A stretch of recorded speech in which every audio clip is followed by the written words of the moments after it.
2024 हे वर्ष संपायला अवघे काही दिवस उरले आहेत आणि नवीन वर्षाचं स्वागत करण्यासाठी सर्वच जण सज्ज झाले आहेत। मात्र नवीन वर्ष म्हटलं की नवीन नियमही आलेच की मग 2025 या वर्षातही अनेक नवीन नियम लागू करण्यात येणार आहेत। मात्र नागरिकांनो, नवीन वर्षाच्या बदलत्या नियमानुसार सर्वसामान्यांच्या खिशावर त्याचा थेट परिणामही होणार आहे। तर आता आपण जाणून घेऊयात नवीन वर्षाच्या सुरुवातीला कोणत्या नियमांमध्ये बदल होणार आहेत। तर मंडळींनो, नवीन वर्षात कार खरेदी करणे महाग होणार आहे, कारण 1 जानेवारी 2025 पासून Maruti Suzuki, Mahindra, Honda, Hyundai, Mercedes Benz, Audi आणि BMW यांसारख्या प्रमुख ऑटोमोबाईल कंपन्या वाहनांच्या किमतीत तब्बल 3% वाढवणार आहेत। यावेळी या कंपन्यांनी उत्पादन खर्चात वाढ झाल्याचं कारण सांगितलं आहे। त्यामुळे जर तुम्ही 2025 या वर्षात कार घेण्याचा विचार करत असाल तर तुम्हाला जास्त खर्च करावा लागणार आहे। तसेच दर महिन्याच्या पहिल्या दिवशी तेल विपणन कंपन्या LPGच्या किमतींमध्ये बदल करत असतात। मात्र गेल्या अनेक महिन्यांपासून घरगुती LPG सिलेंडरच्या किमतीत कोणताही बदल केलेला नाही। मात्र व्यावसायिक सिलेंडरच्या दरात सातत्याने वाढ होत आहे, कारण आंतरराष्ट्रीय बाजारात कच्च्या तेलाच्या किमती प्रति बॅरल $73.58वर पोहोचल्या आहेत। त्यामुळे भविष्यात घरगुती आणि व्यावसायिक या दोन्हीही सिलेंडरच्या किमतींमध्ये बदल होऊ शकतात।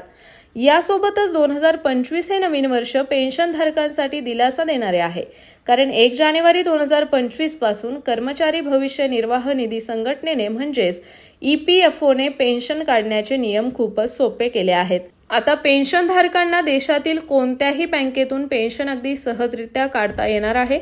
मात्र यासाठी त्यांना कोणत्याही अतिरिक्त पडताळणीची गरज देखील भासणार नाही। त्यामुळे आता या सुविधेचा पेन्शनधारकांसाठी मोठा दिलासा असणार आहे। दरम्यान RBIने NBFC आणि HFC साठी मुदत ठेवींशी संबंधित अनेक नियम बदलले आहेत। त्यामुळे आता नवीन नियम 1 जानेवारी 2025 पासून लागू होणार आहेत। मात्र या बदलांतर्गत ठेवींची सुरक्षा सुनिश्चित करण्यासाठी काही आवश्यक तरतुदी देखील करण्यात आल्या आहेत। यामध्ये लोकांकडून ठेवी घेणे, तरल मालमत्तेचा काही भाग सुरक्षित ठेवणे आणि ठेवींचा विमा करणे यासारख्या बदलांचा समावेश असणार आहे।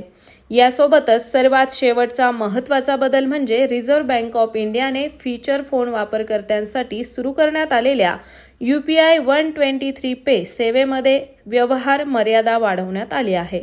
कारण यापूर्वी या सेवेअंतर्गत कमाल 5,000 रुपयांपर्यंतचे व्यवहार करता येत होते, परंतु आता RBIने ही मर्यादा 10,000 रुपयांपर्यंत वाढवण्यात आली आहे। तसेच आता ही सुविधा 1 जानेवारी 2025 पासून लागू होणार आहे। तर मंडळींनो, तुम्हाला हा व्हिडिओ आवडला असेल तर लाईक करा, शेअर करा आणि अशाच माहितीपूर्ण व्हिडिओसाठी स्प्रेड इटला सबस्क्राईब करा।